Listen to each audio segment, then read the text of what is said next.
السلام عليكم ورحمة الله وبركاته. الحمد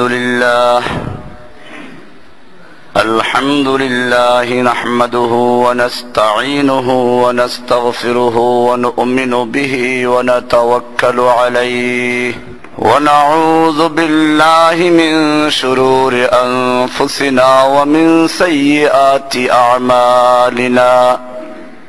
من يهده الله فلا مضل له ومن يضلله فلا هادي له. وأشهد أن لا إله إلا الله وحده لا شريك له.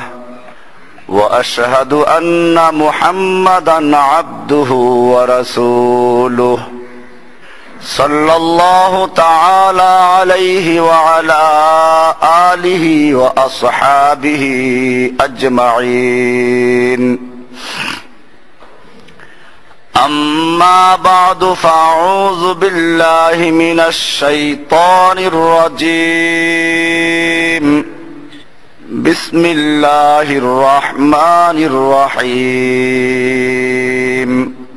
لقد من الله على المؤمنين إذ بعث فيهم رسولا من أنفسهم يتلو عليهم آياته ويزكيهم ويعلمهم الكتاب والحكمة وإن كانوا من قبل لفي ضلال مبين.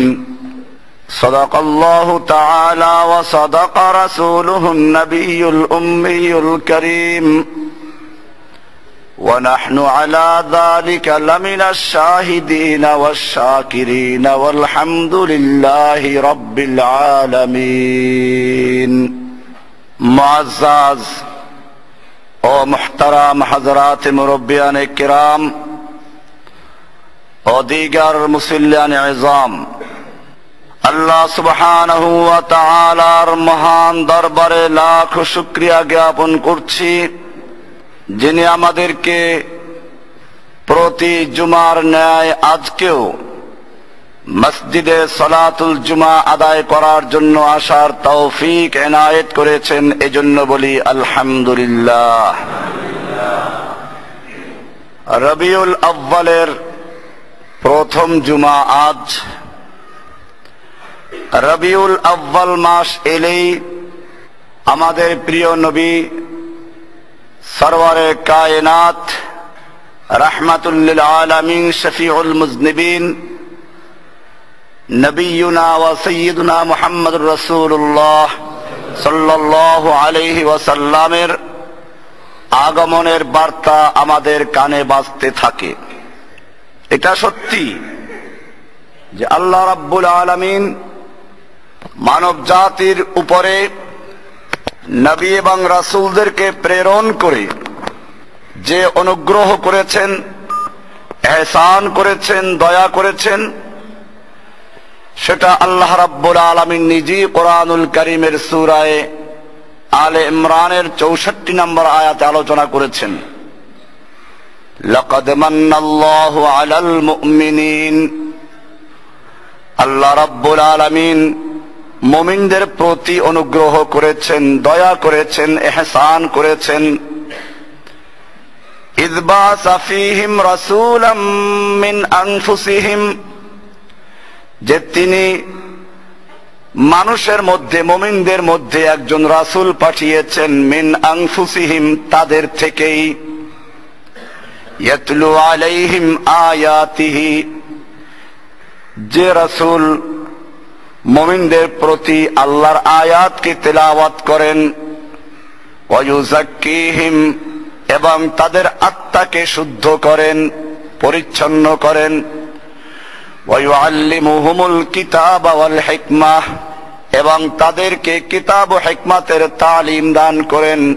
ওয়া ইন কানু মিন ক্বাবলু লাফি দালালিম মুবিন, যদিও এর পূর্বে সমস্ত মানুষ বিভ্রান্তির মধ্যে ছিল, গুমরাহির মধ্যে ছিল, তাহলে নবী রাসূলদেরকে প্রেরণ করে আল্লাহ তাআলা যে অনুগ্রহ করেছেন, এটা কোরআনে আল্লাহ তাআলা নিজেই ইরশাদ করেছেন।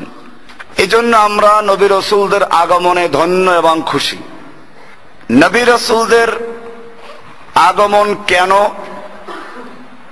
কি কাজে তারা দুনিয়াতে আগমন করেছেন, তাদের প্রতি আমাদের কি আকীদা বিশ্বাস রাখা প্রয়োজন,